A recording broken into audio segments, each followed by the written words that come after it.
Frankenstein, Chapter 10. I spent the following day roaming through the valley. I stood beside the sources of the Aveyron, which take their rise in a glacier that with slow pace is advancing down from the summit of the hills to barricade the valley. The abrupt sides of the vast mountains were before me. The icy wall of the glacier overhung me. A few shattered pines were scattered around, and the solemn silence of this glory presence chamber of imperial nature was broken only by the brawling waves or the fall of some vast fragment. The thunder sound of the avalanche or the cracking reverberated along the mountains or of the accumulated ice which, through the silent working of immutable laws, was ever and anon rent and torn, as if it had been but a plaything in their hands. These sublime and magnificent scenes afforded me the greatest consolation that I was capable of receiving. They elevated me from all littleness of feeling, and although they did not remove my grief, they subdued and tranquilized it. In some degree also they diverted my mind from the thoughts over which it had brooded for the last month. I retired to rest at night, my slumbers as it were waited on and ministered to by the assemblance of grand shapes which I had contemplated during the day. They congregated round me, the unstained snowy mountain-top, the glittering pinnacle, the pine woods, and ragged bare ravine, the eagle soaring amidst the clouds. They all gathered round me and bade me be at peace. Where had they fled when the next morning I awoke? All of soul inspiring fled with sleep, and dark melancholy clouded every thought. The rain was pouring in torrents, and thick mists hid the summits of the mountains, so that I even saw not the faces of those mighty friends. Still I would penetrate their misty veil and seek them in their cloudy retreats. What were rain and storm to me? My mule was brought to the door, and I resolved to ascend to the summit of Montevert. I remembered the effect that the view of the tremendous and ever-moving glacier had produced upon my mind when I first saw it. It had then filled me with the sublime ecstasy that gave wings to the soul and allowed it to soar from the obscure world to light and joy. The sight of the awful majestic in nature had indeed always the effect of solemnizing my mind and causing me to forget the passing cares of life. I determined to go without a guide, for I was well acquainted with the path, and the presence of another would destroy the solitary grandeur of the scene. The ascent is precipitous, but the path is cut into continual and short windings which enable you to surmount the perpendicularity of the mountain. It is a scene terrifically desolate. In 1,000 spots the traces of the winter avalanche may be perceived where trees lie broken and strewed on the ground, some entirely destroyed, others bent, leaning upon the jutting rocks of the mountain or transversely upon other trees. The path, as you ascend higher, is intersected by ravines of snow, down which stones continually roll from above. One of them is particularly dangerous, as the slightest sound, such as even speaking in a loud voice, produces a concussion of air sufficient to draw destruction upon the head of the speaker. The pines are not tall or luxuriant, but they are somber and add an air of severity to the scene. I looked on the valley beneath. Vast mists were rising from the rivers which ran through it and curling in thick wreaths around the opposite mountains, whose summits were hid in the uniform clouds, while rain poured from the dark sky and added to the melancholy impression I received from the objects around me. Alas, why does man boast of sensibilities superior to those apparent in the brute? It only renders them more necessary beings. If our impulses were confined to hunger, thirst, and desire, we might be nearly free. But now we are moved by every wind that blows and a chance word or scene that word may convey to us. We rest. A dream has power to poison sleep. We rise. One wandering thought pollutes the day. We feel, conceive, or reason, laugh, or weep. Embrace fond woe, or cast our cares away. It is the same, for, be it joy or sorrow, the path of its departure still is free. Man's yesterday may ne'er be like his morrow, naught may endure but mutability. It was nearly noon when I arrived at the top of the ascent. For some time I sat upon the rock that overlooks the sea of ice. A mist covered both that and the surrounding mountains. Presently a breeze dissipated the cloud, and I descended upon the glacier.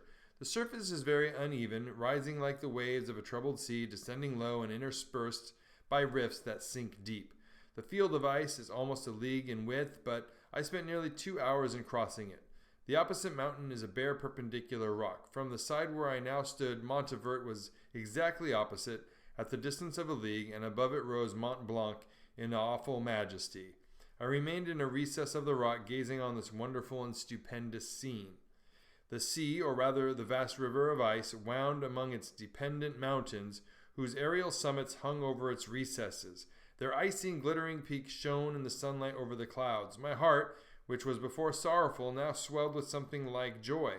I exclaimed, "Wandering spirits, if indeed ye wander, and do not rest in your narrow beds, allow me this faint happiness, or take me as your companion away from the joys of life." As I said this, I suddenly beheld the figure of a man at some distance advancing towards me with superhuman speed. He bounded over the crevices in the ice, among which I had walked with caution. His stature also, as he approached, seemed to exceed that of a man. I was troubled. A mist came over my eyes, and I felt a faintness seize me, but I was quickly restored by the cold gale of the mountains. I perceived, as the shape came nearer, sight tremendous and abhorred, that it was the wretch whom I had created. I trembled with rage and horror, resolving to wait his approach and then close with him in mortal combat. He approached. His countenance bespoke bitter anguish, combined with disdain and malignity, while its unearthly ugliness rendered it almost too horrible for human eyes. But I scarcely observed this. Rage and hatred had at first deprived me of utterance, and I recovered only to overwhelm him with words expressive of furious detestation and contempt. "Devil!" I exclaimed. "Do you dare approach me? And do not you fear the fierce vengeance of my arm wreaked on your miserable head? Begone, vile insect! Or rather stay, that I may trample you to dust, and oh, that I could, with the extinction of your miserable existence, restore those victims whom you have so diabolically murdered." "I expected this reception," said the demon. "All men hate the wretched. How then must I be hated, whom am miserable beyond all living things? Yet you, my creator, detest and spurn me, thy creature, to whom thou art bound by ties only dissoluble by the annihilation of one of us. You purpose to kill me. How dare you sport thus with life? Do your duty towards me, and I will do mine towards you and the rest of mankind. If you will comply with my conditions, I will leave them and you at peace. But if you refuse, I will glut the maw of death until it be satiated with the blood of your remaining friends." "Abhorred monster, fiend that thou art! The tortures of hell are too mild a vengeance for thy crimes. Wretched devil, you reproach me with your creation? Come on, then, that I may extinguish the spark which I so negligently bestowed." My rage was without bounds. I sprang on him, impelled by all the feelings which can arm one being against the existence of another. He easily eluded me and said, "Be calm. I entreat you to hear me before you give vent to your hatred on my devoted head. Have I not suffered enough that you seek to increase my misery? Life, although it may only be an accumulation of anguish, is dear to me, and I will defend it. Remember, thou hast made me more powerful than thyself. My height is superior to thine, my joints more supple. But I will not be tempted to set myself in opposition to thee. I am thy creature, and I will be even mild and docile to my natural lord and king, if thou wilt also perform thy part, the which thou owest me. O Frankenstein, be not equitable to every other, and trample upon me alone, to whom thy justice and even thy clemency and affection is most due. Remember that I am thy creature.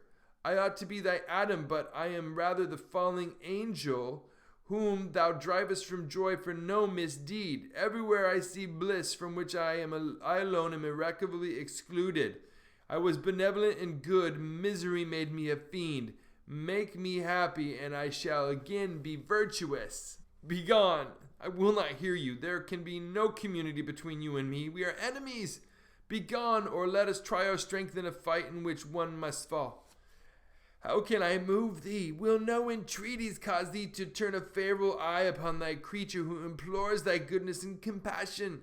Believe me, Frankenstein, I was benevolent. My soul glowed with love and humanity, but am I not alone, miserably alone? You, my creator, abhor me. What hope can I gather from your fellow creatures who owe me nothing? They spurn and hate me. The desert mountains and dreary glaciers are my refuge. I have wandered here many days. The caves of ice, which I only do not fear, are a dwelling to me, and the only one which man does not grudge. These bleak skies I hail, for they are kinder to me than your fellow beings. If the multitude of mankind knew of my existence, they would do as you do and arm themselves for my destruction. Shall I not then hate them who abhor me? I will keep no terms with my enemies. I am miserable, and they shall share my wretchedness. Yet it is in your power to recompense me and deliver them from an evil which it only remains for you to make so great that not only you and your family, but thousands of others shall be swallowed up in whirlwinds of its rage. Let your compassion be moved, and do not disdain me. Listen to my tale. When you have heard that, abandon or commiserate me as you shall judge that I deserve. But hear me. The guilty are allowed by human laws, bloody as they are, to speak in their own defense before they are condemned. Listen to me, Frankenstein. You accuse me of murder, and yet you would, with a satisfied conscience, destroy your own creature. Oh, praise the eternal justice of man. Yet I ask you not to spare me. Listen to me, and then, if you can, and if you will, destroy the work of your hands. Why do you call to my remembrance, I rejoined, circumstances of which I shudder to reflect, that I have been the miserable origin and author? Cursed be the day, abhorred devil, in which you first saw light. Cursed, although I curse myself, be the hands that formed you. You have made me wretched beyond expression. You have left me no power to consider whether I am just to you or not. Begone! Relieve me from the sight of your detested form. Thus I relieve thee, my creator, he said, and placed his hated hands before my eyes, which I flung from me with violence. Thus I take from thee a sight which you abhor. Still thou canst listen to me and grant me thy compassion. By the virtues that I once possessed, I demand this from you. Hear my tale. It is long and strange, and the temperature of this place is not fitting to your fine sensations. Come to the hut upon the mountain. The sun is yet high in the heavens. Before it descends to hide itself beyond yon snowy precipices and illuminate another world, you will have heard my story and can decide. On you it rests whether I quit forever the neighborhood of man and lead a harmless life, or become the scourge of your fellow creatures, the author of your own speedy ruin. As he said this, he led the way across the ice. I followed. My heart was full, and I did not answer him, but as I proceeded, I weighed the various arguments that he had used, and determined at least to listen to his tale. I was partly urged by curiosity, and compassion confirmed my resolution. I had hitherto supposed him to be the murderer of my brother, and I eagerly sought a confirmation or denial of this opinion. For the first time also, I felt what the duties of a creator towards his creature were, and that I ought to render him happy before I complained of his wickedness. These motives urged me to comply with his demand. We crossed the ice, therefore, and ascended the opposite rock. The air was cold, and the rain again began to descend. We entered the hut, the fiend with an air of exultation, I with a heavy heart and depressed spirits. But I consented to listen, and seating myself by the fire which my odious companion had lighted, he thus began his tale. Hey, thanks for watching this reading. We would love it if you could subscribe and share and like and all that good stuff. Here is more of Mary Shelley's Frankenstein, plus a couple other playlists that we would love you to check out if you got the time. Thanks for watching, and until next time.